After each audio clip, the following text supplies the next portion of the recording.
अपना channel Mehta study point पर आज हम तो प्यारे दोस्तों इतिहास का 5वां चैप्टर जो कि अर्थव्यवस्था एवं आजीविका है उसके प्रश्नों को देखेंगे। पिछले 2-3 वीडियो में हमने इतिहास का चौथा चैप्टर भारत का राष्ट्रवाद देखा है दोस्तों। चलिए तो अर्थव्यवस्था एवं यहाँ व्यवस्था नहीं यहाँ व्यवस्था है दोस्तों, अर्थव्यवस्था एवं आजीविका। देखिए दोस्तों पहले समझना पड़ेगा कि अर्थव्यवस्था क्या है। अर्थव्यवस्था क्या है तो अर्थव्यवस्था जो है यह उत्पादन एवं खपत की एक सामाजिक प्रक्रिया। अर्थव्यवस्था कैसी प्रक्रिया है? एक सामाजिक प्रक्रिया है उत्पादन एवं खपत की। दूसरा है दोस्तों आजीविका। देखिए अब उत्पादन कर रहे हैं, खपत करें तो कुछ तो उसका कारण होगा, उसका कारण है आजीविका। कोई व्यक्ति जीवन के विभिन्न समय अवधियों में, समय अवधि अलग अलग हो सकता है, कोई व्यक्ति जीवन के विभिन्न समय अवधियों में जिस क्षेत्र में काम करता है या जो काम करता है उसी को उसकी आजीविका कहते हैं। अर्थात दोस्तों जब कोई काम कर रहा है, अगर कोई टीचर पढ़ा रहा है तो उसकी आजीविका टीचिंग है, अगर कोई व्यक्ति डॉक्टर है तो उसकी आजीविका डॉक्टरेट। यानी कहने का मतलब अपना जीवन चलाने के लिए जो काम करता है वही उसकी क्या कहलाता है? आजीविका कहलाता है। आगे है औद्योगिकरण। देखिए दोस्तों औद्योगिकरण इसी से संबंधित है, आजीविका से संबंधित। तो औद्योगिकरण एक ऐसी प्रक्रिया है, औद्योगिकरण एक ऐसी प्रक्रिया है जिसमें वस्तुओं का उत्पादन मशीनों द्वारा और कहाँ होता है? कारखानों में। ध्यान दीजिएगा दोस्तों, मशीन और कारखाना दो चीज रहेगा तभी औद्योगिकरण आएगा। फिर से एक बार देखिए, औद्योगिकरण एक ऐसी प्रक्रिया है जिसमें वस्तुओं का उत्पादन मशीनों द्वारा कारखानों में होता है। इससे पहले दौर सोचिए कि शुरुआत में औद्योगिकरण कभी तो हुआ होगा ने, तो जब औद्योगिकरण का दौर आया शुरुआती दौर में तो उसको आदि औद्योगिकरण कहा गया। क्या दोस्तों? आदि औद्योगिकरण। अर्थात मशीनीकरण से पहले घरों में मानव श्रम द्वारा छोटे पैमाने पर वस्तुओं का उत्पादन होता था, छोटा पैमाना पर वस्तु का उत्पादन होता था, उसे ही कुटीर उद्योग काफ़ी विकसित थी। जिस समय छोटा पैमाने पे होता था उस समय गांव देहात का जो कुटीर उद्योग हुआ करता था छोटा स्तर पर वो बहुत ज़्यादा विकसित था। तो वह जो कुटीर उद्योग का विकसित का दौर था वही दौर आदि औद्योगिकरण के नाम से जाना जाता है। आदि औद्योगिकरण के नाम से जाना जाता है। अब सोचिए शुरुआती था औद्योगिकरण, अब औद्योगिकरण के बाद आ गया आदि औद्योगिकरण था, अब आया मशीनीकरण जिसने औद्योगिकरण को जन्म दिया। तो क्या उसका सिर्फ सकारात्मक प्रभाव पड़ेगा? नहीं दोस्तों, एक नकारात्मक प्रभाव भी पड़ा। जो छोटे छोटे कुटीर उद्योग थे वह धीरे धीरे खत्म होने लगी और उसे ही कुछ इतिहासकारों ने निरुद्योगीकरण कहा दिया। जिसे देखिए दोस्तों निरुद्योगीकरण का परिभाषा आपको हम बताते हैं कि मशीनों के आविष्कार ने यूरोपीय देशों में उद्योग एवं उत्पादन में वृद्धि कर औद्योगिकरण की प्रक्रिया की शुरुआत की, जिसके परिणाम स्वरूप ध्यान दीजिएगा, जिसके परिणाम स्वरूप भारत में कुटीर उद्योग बंद होने के कगार पर पहुंच गए। क्या होने के कगार पे? बंद होने के कगार पर पहुंच गए। इसे ही निरुद्योगीकरण कहा गया। अर्थात कहने का मतलब हुआ कि औद्योगिकरण के चलते कुटीर उद्योगों का बंद होना निरुद्योगीकरण कहलाता है। औद्योगिकरण के चलते कुटीर उद्योगों का बंद होना निरुद्योगीकरण कहलाता है। आगे देखते हैं दोस्तों 6 नंबर क्वेश्चन की औद्योगिकरण की शुरुआत किस देश से हुई। अब यहाँ से इंपॉर्टेंट क्वेश्चन आएगा जो आपके बिहार बोर्ड एग्जाम के लिए एक मस्ट इंपॉर्टेंट सेक्शन बन के आएगा। ध्यान दीजिएगा, औद्योगिकरण की शुरुआत किस देश से हुई थी? तो इंग्लैंड से। औद्योगिकरण की शुरुआत कहाँ से हुई थी? इंग्लैंड से हुई थी। 7 नंबर क्वेश्चन है कि उद्योग की जननी किसे कहा जाता है? किस धातु को? तो लोहा को उद्योग की जननी कहा जाता है। 8 नंबर क्वेश्चन मैनचेस्टर किस उद्योग का एक प्रसिद्ध केंद्र है? तो जो मैनचेस्टर देखिएगा यहाँ कुछ शहर से, औद्योगिकरण और शहरीकरण, यहाँ कुछ शहर से संबंधित बात देखिएगा। मैनचेस्टर तो सूती वस्त्र उद्योग, मैनचेस्टर सूती वस्त्र उद्योग, लंकाशायर सूती वस्त्र उद्योग, ये दोनों शहर चाहे मैनचेस्टर हो या लंकाशायर दोनों किस उद्योग के लिए? सूती वस्त्र उद्योग। लेकिन न्यू साउथ वेल्स जो होगा वह ऊन उत्पादन, कौन सा उद्योग? ऊन उत्पादन उद्योग के लिए संबंधित है।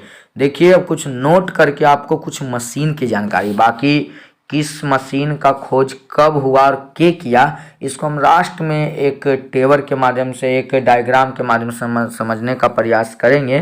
पहले देखिए यहाँ एक मशीन है स्पिनिंग फ्रेम, स्पिनिंग जेनी और स्पिनिंग म्यूल। ये स्पिनिंग का मतलब ये होता है कटाई, यानी सूत कटाई। तो ये तीनों मशीन सूत काटने वाली थी। क्या करने वाली? सूत काटने वाली। देखिए स्पिनिंग फ्रेम एक सूत काटने वाली मशीन थी जो जल शक्ति से, वाटर पावर से चलती थी। किससे चलती थी? वाटर पावर से चलती थी, अर्थात जल शक्ति से चलने वाला सूत काटने वाला मशीन क्या कहा जाता है? तो स्पिनिंग फ्रेम कहा जाता है।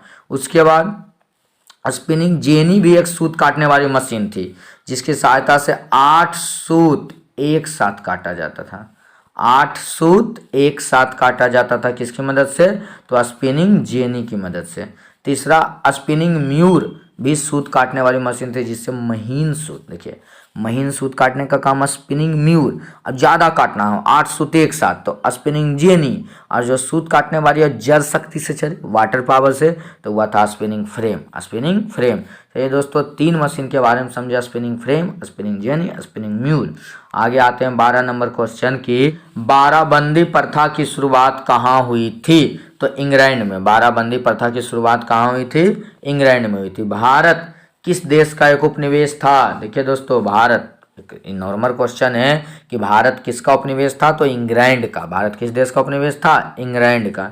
14 नंबर क्वेश्चन है कि अंग्रेजी व्यापार एजेंट की मदद से भारतीय कारीगरों से उत्पादन करवाते थे जिसे क्या कहा जाता था? देखिए अंग्रेज यहाँ के कारीगर से अपने कारखाना में मदद करवाता था, अपने कारखाना में उत्पादन करवाता था, तो उसको कहा जाता था, वैसे अंग्रेज को गुमास्तावर। क्या कहा जाता था? गुमास्ता। 15 नंबर क्वेश्चन है किस एक्ट द्वारा भारतीय व्यापार से ईस्ट इंडिया कंपनी का एकाधिकार समाप्त हो गया? पहले भारतीय व्यापार पर ईस्ट इंडिया कंपनी का एकाधिकार था, लेकिन चार्टर एक्ट द्वारा भारतीय व्यापार पर से ईस्ट इंडिया कंपनी का एकाधिकार क्या हो गया? समाप्त हो गया। यह चार्टर एक्ट आया कब था? तो 1813 ईस्वी में। कब आया था? कहाँ? तो ब्रिटिश के संसद द्वारा। कहाँ के? भारत के नहीं था। ऐसे था भारत में व्यापार पर से कंपनी के अधिकार को समाप्त करना, लेकिन यह जो एक्ट आया था ब्रिटिश संसद द्वारा। कब? 1813 ईस्वी में।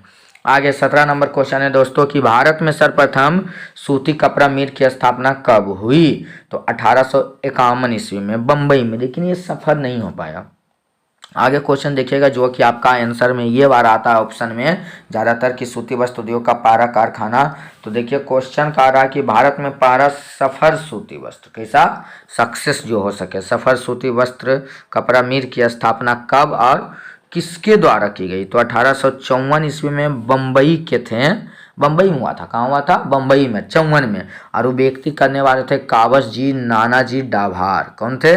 तो काबस जी नानाजी डाभार के द्वारा पहला सफल सूती कपड़ा मिल की स्थापना बम्बई में 1854 में। और ऐसे पहला सूती मिल तो 1851 में ही बम्बई में। 19 नंबर क्वेश्चन है सुएज नहर को कब खोदा गया था? 1869 ईस्वी। सुएज नहर 1869 ईस्वी।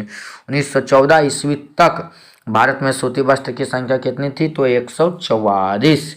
उसके बाद है 21 नंबर क्वेश्चन कि भारत की पहली जूट मिल, ध्यान दीजिएगा, जूट बनाने का, भारत की पहली जूट मिल की स्थापना 1917 ईस्वी कलकत्ता में हुकुम चंद के द्वारा। किसके द्वारा? हुकुम चंद के द्वारा की गई थी। 22 नंबर क्वेश्चन का था कि भारत की पहली लिमिटेड कंपनी थी, पहला प्राइवेट लिमिटेड कंपनी था, उसका नाम था Birla brothers company.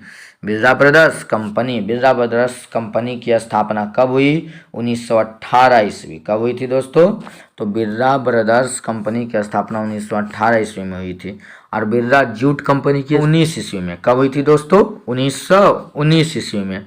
25 number question है कि ग्वालियर में ग्वालियर में जियाजी राव सूती कारखाना कब खुला था? तो 1920 ईस्वी में। कब खुला था? 1920 ईस्वी में जियाजी राव सूती कारखाना खोला गया था। आगे 1900 ध्यान दीजिएगा, टिस्को जो कि Tata iron and steel company उस समय का भारत का सबसे बड़ा स्टील कंपनी था, उसकी स्थापना 1907 ईस्वी में। कब हुई थी? 1907 ईस्वी में, जो जमशेदजी टाटा का भी विशेष बड़ा योगदान था। इसको की स्थापना कहाँ हुई थी? तो तत्कालीन बिहार के साक्ची नामक स्थान पर हुई थी। Tata hydro and electric power station की स्थापना कब हुई थी? ध्यान दीजिएगा, Tata hydro and electric power station की स्थापना हुई थी 1910 ईस्वी में। कब हुई थी? तो 1910 ईस्वी में। आगे देखिए दोस्तों कि भारत में कोयला उद्योग की शुरुआत कब हुई? तो 1914 ईस्वी, रानीगंज, पश्चिम बंगाल। चूँकि हम लोग का वहाँ से स्पष्ट पता चलता है आसनसोल, ध्यान दीजिएगा, पश्चिम बंगाल में आसनसोल, रानीगंज, तो वहीं सबसे पहले कोयला की शुरुआत हुई थी। ऐसे औद्योगिक आयोग, स्वतंत्रता के बाद औद्योगिक आयोग की नियुक्ति कब हुई थी? 1916 ईस्वी में। कब हुई थी? 1916 ईस्वी में। और 31 नंबर क्वेश्चन है कि राजस्व आयोग, टैक्स कमीशन जो राजस्व आयोग था उसकी नियुक्ति कब हुई थी? तो 1951 ईस्वी में। राजस्व आयोग के प्रथम अध्यक्ष कौन थे? श्री इब्राहिम रहीमतुल्लाह। ध्यान दीजिएगा दोस्तों, अब यहाँ कुछ बैंक है जो भारत में अर्थव्यवस्था के विकास में महत्वपूर्ण भूमिका निभाया। इसी के माध्यम से उधार दिया गया। कोई अर्थव्यवस्था के लिए अपना गाड़ी, तो कोई तरह की व्यवस्थाएं की गई बैंक के द्वारा। ध्यान दीजिएगा, पहला बैंक है Punjab national bank. Punjab national bank की स्थापना कब हुई? तो 1895। Punjab national bank 1895। Bank of India की स्थापना तो 1906। बैंक ऑफ इंडिया 1906 ईस्वी। बैंक ऑफ इंडिया 1906 ईस्वी। इंडियन बैंक 1907 ईस्वी। इंडियन बैंक 1907 ईस्वी। और सेंट्रल बैंक 1911 ईस्वी। सेंट्रल बैंक 1911 ईस्वी। अब bank of Mysore, the bank of Mysore 1913 ईस्वी। और सेंट्रल बैंक 1911 ईस्वी। ध्यान दीजिएगा, और द बैंक ऑफ मैसूर 1913 ईस्वी। और जो इंडियन बैंक तो सबको पता है 1907 ईस्वी में हुआ था। आगे ध्यान दीजिएगा दोस्तों, अभी थोड़ा लंबा चलेगा इसीलिए आज हम यहीं तक रहने देते हैं। बाकी नेक्स्ट वीडियो जब वीडियो आएगा तो आप नेक्स्ट चीज़ों को देख सकते हैं। चलिए दोस्तों, आपको एक पूरी आशा हमें है कि आपको अंत तक बने रहें तो ज़रूर समझ में आई होगी। अगर समझ में आई है तो हमारे चैनल मेहता स्टडी पॉइंट को सब्सक्राइब करें एवं आज के इस वीडियो को लाइक और शेयर ज़रूर करें। धन्यवाद दोस्तों, जय हिंद।